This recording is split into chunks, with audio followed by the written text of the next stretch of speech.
What's going on, guys? Welcome back to the channel and welcome back to another video. So in this video we're gonna go over what types of lenses you should be using for the Canon 80D.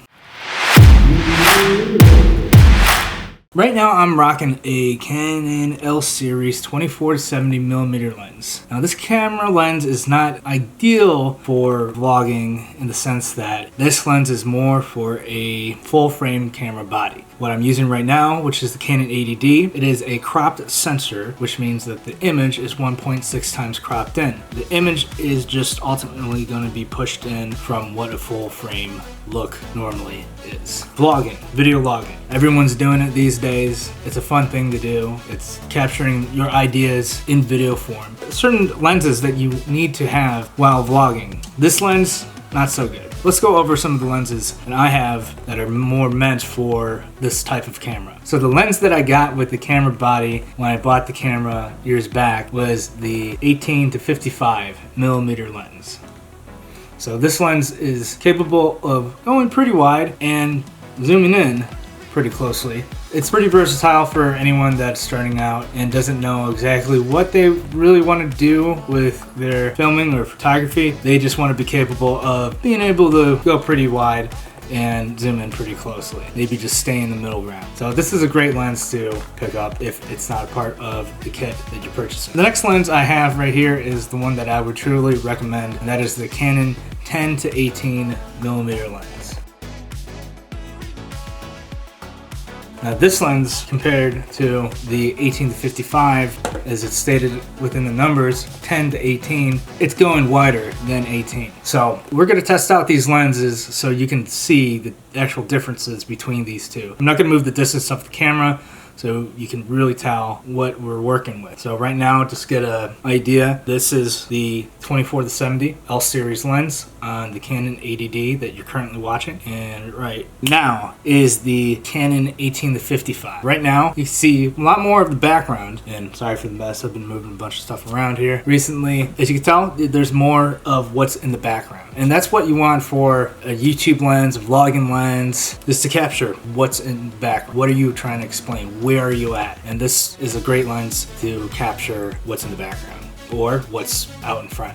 And this lens right here is the Canon 10-18mm lens. It feels like I'm pinched into the screen. You can see a lot more of the background, even more than the 18-55. This is at all the way 10mm, zooming into 18. This is where the 18-55 would have sat, starting at 18. So at 18 on the 18-55, we're at full 18. Zooming in to 55 on the lens. So you can barely see me because you're so zoomed in, but it's a great lens to have as well. Alright, so now we are back on the 24-70 L series lens, and just to be a little ridiculous so you can actually see what this punches into all the way at 70, here's what it will look like. This is all the way at 70mm. So there you have it. You have a lens that you probably shouldn't be using, which is the 24-70. The second best lens to use would be something like an 18-55 if you want to capture anything wide or anything close up, or anything in between. It's also a good lens to use. But the one that I would truly recommend is the Canon 10-18mm if you are vlogging, because you're going to get that super wide background. You're going to get a nice close-in shot at 18 if you're not trying to film a bunch of close-up things, items, whatever. If you're strictly just there to use the lens for filming yourself and filming a little bit of the background or more of the background of where you're at, this lens, 10-18, is the way to go. Now let's talk about pricing real quick. The 24-70 is a L series lens. L series lenses are pretty expensive. They're more meant for the professional shooter. They're going to be expensive. They're going to be over $1,000. You're not going to see a lot of lenses out there that are L series under $1,000, even used ones. But if you want to go that route, you can get an L series lens. For what we're trying to relay here is vlogging. A 18-55, somewhere anywhere around $100, $200. Can't be too much more over than $300. Mine came with the kit, so I basically got it for free.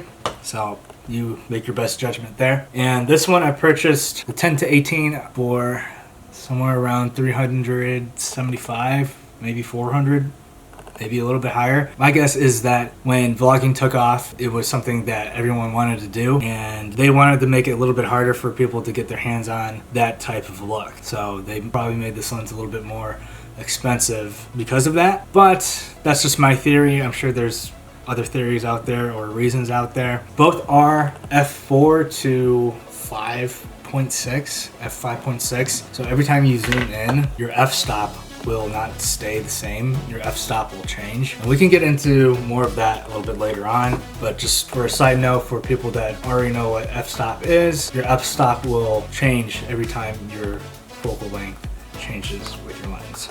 So just be aware of that as well. But that's going to be it for this video, guys. Thanks for watching. Just want to touch base on a little bit more on the Canon 80D and what lenses you should really consider when you're starting YouTube or when you want to start your own content. So this is hopefully going to help you out to figure out what type of lens you need for whatever videography or photography that you're doing. Thanks for watching. It's been real. Keep it real. You know what it is. Deuces.